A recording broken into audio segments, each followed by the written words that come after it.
I remember when I was a little kid, growing up in high school, I loved to play video games and I would play them all the time.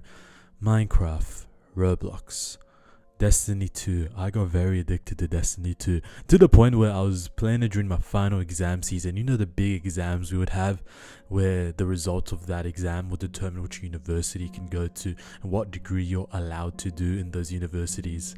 The real important test, right? But I didn't care. I was still grinding hours and hours in Destiny 2. I grinded 5,000 hours within 2 years. I was so addicted. Whenever I wasn't playing video games, I'd be thinking about video games. I had no discipline in me, no motivation in me to do anything productive. I would not be going to the gym. I would not be reading any books. I would not doing any sort of hobbies like trying to learn how to draw, which I wanted to do for so long. I would never even leave the house, not even leave my room even. And I'll just grind away at video games all day. I would get so annoyed at myself. I would get so depressed. I would hate myself even because I knew that I had to go to the gym. I knew that I had to read. I knew that I had to study actually for my tests. And no matter how hard I tried, no matter how motivated I seemed to be on that particular day, I'll never be able to stick to the habit, and I would get so frustrated with myself. All the results that I wanted were just behind these couple of hours of hard work, and yet I could never find that spark in me to follow through and do the hard work, especially when I don't feel like it. And yet overnight I was able to make a couple of changes in my life, and I immediately became extremely disciplined to the point where for the past 6 months, I have not missed a single gym session. Obviously, I did have my breaks and whatever, but push-pull legs 6 days a week, not missing a single session, which is a big change, right? Going from the undisciplined loser I used to be. So how did I do that? I'm going to teach you 3 things that I implemented. The last one's the most important, so make sure you stick to the end. Number 1, there would be times throughout my journey, wherever it was studying, whether it be going to the gym, and I'd be stuck on a very, very hard question. Actually, no, I would be stuck on a very easy question, and it was really hard for me, even though I knew it was a really simple question, and yet I would be stuck on it. I wouldn't be able to do it, and I see my friends, they'd be able to do it immediately, and I would get so demotivated by that, and I wouldn't feel like studying at all, because what's the point? I'm working so hard, and yeah, my friends just put in half the effort and get twice the results. Same thing with the gym. There would be days where I go to the posing room, like inside the bathroom, right? And I'd see my physique and I look super shit and I look super flabby. My muscles wouldn't be popping out. My veins would be hidden away. I'd feel like shit with my physique. The thing is, those emotions that you feel, they're potent fuel. You just let them bog you down instead of just reversing it. I would started to learn how to reverse my emotions. I'd be in that posing room in the bathroom looking at my physique saying, oh, I look so crap.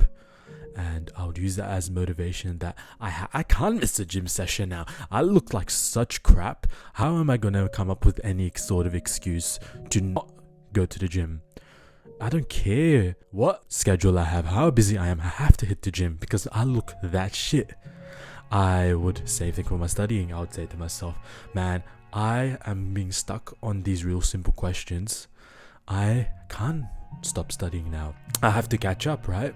I have my exams in a couple weeks. If I'm being stuck on these real simple questions, the real hard, actual hard questions are going to stuff me up terribly and I'm going to fail. So I'm going to go twice as hard on studying. You use your negative emotions that you feel and you reverse them. Instead of letting them bog you down and demotivate you, you use them to motivate you instead to go even harder, especially when it feels like all the effort that you're putting in is not giving you the results you wanted. So you use your emotions as pure motivation. And the funny thing about emotions, you get them all the time. So it's almost like boundless, endless motivation that you're never going to run out on. This really nicely parlays into my second point, because you're not going to be able to switch and use those negative emotions as a positive if you don't do the second tip I'm going to tell you, which is you have to change your mind. You have to fix your mind. You have to change your identity. See, for the longest time, I think to myself, why wasn't I able to go to the gym when I was that skinny, fat, loner, depressed gamer kid who would sit on his bed all day and grind away at Destiny 2? I was so depressed, I hated my body, and doesn't matter how much I hated my body, I would not go to the gym at all. There would be days where I would legit skip to the gym to play video games. How crazy is that? I hated my body, and then I said to myself, instead of doing the thing that would fix my life, I'm going to continue doing the thing that is ruining my life, actively ruining it. Funny, right? And the thing was, I had this identity in my mind that I was a basement dweller gamer kid, and it doesn't matter how motivated I was in the moment, doesn't matter how much I really genuinely wanted the results of hard work. I would never be able to put that hard work in because in my mind, I am meant to act a certain way because of my identity. I'm a basement dweller kid. So of course I have to act that way. Of course I skip my gym sessions. That's who I'm meant to be. Of course I eat junk food all day. That gets me even fatter and builds me no muscle. That has no protein in it. That's unhealthy for me. That's what a basement dweller gamer kid does. He skips leg day to play video games all day. That's what he does. You have this identity built inside of you of who you are, and you subconsciously, without you even realizing it, act that way. Of course I wasn't sitting there and thinking to myself, oh no, I can't go to the gym, guys. I can't go to the gym, guys, because I'm a basement dweller kid. That's my identity. Of course I wasn't thinking that, but that's how that's how my brain was thinking. That's how your brain probably thinks too. The only way I was able to finally go to the gym consistently, the only way I was able to finally leave my house to do things besides playing video games all day, the only way I was finally able to do hobbies or be productive in any way was to change my mind and change my beliefs about myself and tell myself, no, this is not who I am. This is not who I'm meant to be. Just because my actions in the past were a certain way doesn't mean I have to continue acting upon those actions. I can change my actions. I can change my identity. I started to think of myself, no, I am a bodybuilder. And of course I don't skip the gym session because I'm a bodybuilder, and only undisciplined losers skip the gym. That really helped me with continuing to stay to the gym because that was my identity. That's the fabric of my being. And I would convince myself that I am this way. And it doesn't just have to be the gym. You can tell yourself, no, I'm a A+ student. And of course I study. Of course I do 5, 10+ practice exam questions, papers before you do the big test that's coming up. That's how you build that discipline. You build that motivation to do the stuff because you almost have a reputation to live up to inside your own mind. See, when I was the gamer kid, it was really easy to live up to that reputation, right? It's legit playing video games all day. It doesn't get more simple than that. But you can just twist that and start doing things that are hard, and yet you still have that urge to do those things, even though they are hard, because you have to fulfill that image that you have inside of you. So instead of playing video games all day, that's super easy, you still want to do the thing, but now you're doing stuff that's hard. And you're doing stuff that you don't want to do, but you do it anyway. And you do stuff that fixes your life, and now your life is suddenly getting better. Isn't that so cool? It all comes down to the way you talk to yourself. So you have to be very, very conscious of the way that you speak to yourself, what you tell yourself, how you tell your stuff, the way you even move, the way you even walk. It's even those small things, they slowly build up to change your identity. And now number 3, the one most important thing. If I could only do one thing, one tip out of all of the tips I'm sharing in this video, I would do this one right here because it's the most important, will give you the most return on investment.